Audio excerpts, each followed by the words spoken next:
Your name and occupation, please. My name is Ramakrishnan. I am a software engineer. I have two questions for you. The first is, what does Islam say about donating organs after death? Is it okay or is it prohibited? Second question is, what does Islam say about atheists? That's it. The brother has two questions. I think non-Muslim are one they're asking two, no problem. The first question is, what does Islam say about donating organs? Second question is about atheists. As far as the first question is concerned, what does Islam say about donating organs? There's no direct verse in the Quran or any Sahih Hadith which says whether organs can be donated or not. But there are various conferences that have held in Saudi Arabia, in Malaysia, and various different parts of the world. And the scholars have come to a common consensus that if three things are fulfilled, then organs can be donated. Number one, the person who requires an organ, but natural, it should be a major benefit to his health. He can receive organ as long as it's a major benefit or saves his life. Point number two, the person donating the organ, after he donates the organ, it should not be a major loss to his health.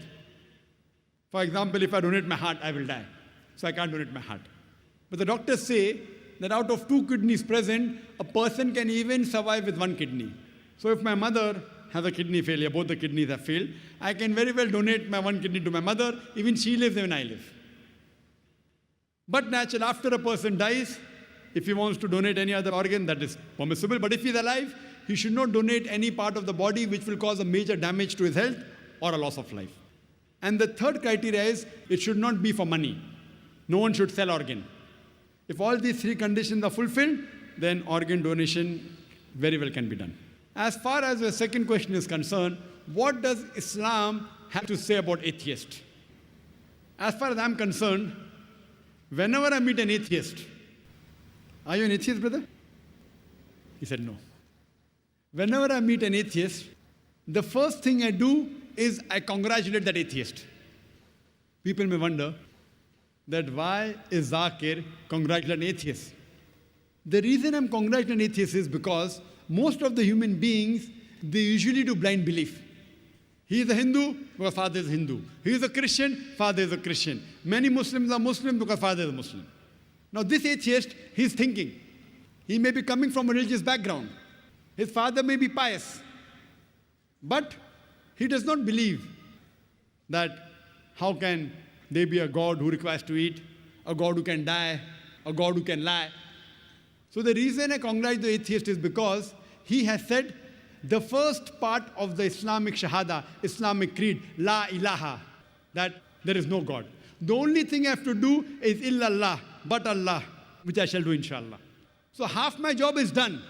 To a non-Muslim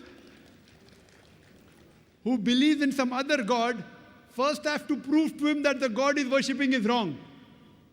And after I prove to him that the God he's worshipping is wrong, then I have to prove to him about the correct God. Here, the atheist, half my job is done. He already agrees in the first part of the Islamic Shahada, La ilaha, there is no God. The only thing I have to do is illallah, which I shall do inshallah. The first question asked to the atheist is that, what is the definition of God? If anyone says there is no God, to say there is no God, he should know the definition of God. If he does not know the definition of God, he cannot say there is no God. For example, if I say this is a pen, is this a pen? No. It's a book. To say this is not a pen, you should know the definition of pen. Some people say, no, Zakir, I know this is a book, so I can say it's not a pen. I said, no. If you know the definition of pen, I will say, is this a kitab?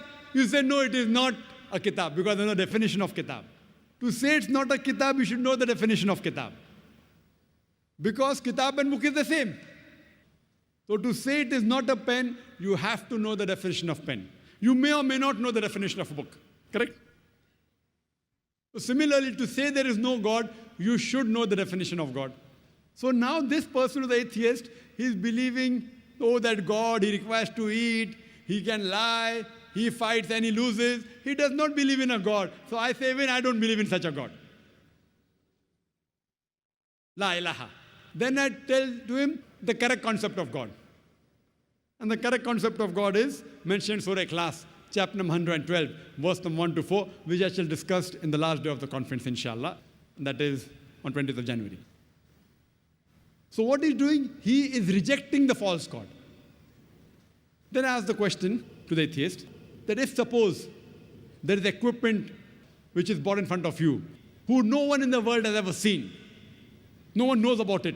And if I ask the question, that who will be the first person who will be able to tell you the mechanism of that equipment? The atheist will tell. The first person who will tell the mechanism of this equipment, who no one in the world has seen, it is the creator. Some may say the manufacturer. Some may say the inventor. Some will say the person who has made it, maker. He may say creator, maker, inventor, manufacturer. Whatever he says, it will be somewhat similar. Don't grapple with the words. What he says, accept it. Then ask him. Then repeat the lecture which I gave, which I don't intend repeating, that how did the universe come into existence? So he will tell about the Big Bang. Then I'll tell him that when did you come to know? He will tell you in 1973, yesterday in science, 30 years back, 40 years back. I will say, what you are talking about the Big Bang you came to know 30 years back is mentioned in the Quran 1400 years ago. Who could have mentioned it? He will say, maybe it's a fluke. Don't argue with him. Continue. What is the shape of the earth? He will tell you, previously people thought it's flat, now we know it's spherical. When did you come to know? He will tell you 1577, when Sir Francis Drake sailed around the earth. When? 300 years back, 400 years back, 450 years back. The Quran mentions 1400 years ago. Who could have mentioned it? He will say, oh, maybe your Prophet Muhammad, peace be upon him, he was an intelligent man. Don't argue, continue. Light of the moon, is its own light or reflected light? He will tell you, previously we thought light of the moon was its own light. Recently we have come to know a couple of 100 years back, it's reflected light.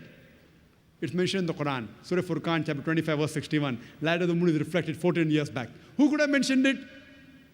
Now we'll pause. Don't wait for the answer. Continue. In school, I was taught that the sun was stationary. It did not rotate about its axis. You'll have, is that mentioned in the Quran? I said, no, that's what I learned in school.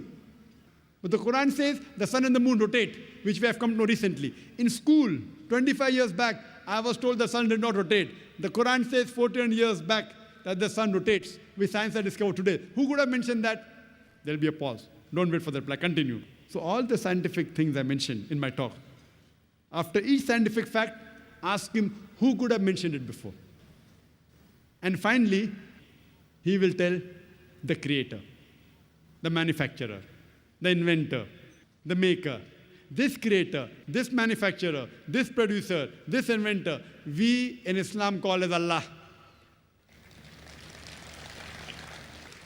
That's the reason today science is not eliminating God, La ilaha, it is eliminating models of God, illallah. Therefore, Sir Francis Bacon, a very famous philosopher, he said that little knowledge of science makes you an atheist, in-depth knowledge of science makes you a believer in God. So, with this help of this lecture, Quran Modern Science, you can prove the existence of God scientifically. Hope that answers the question.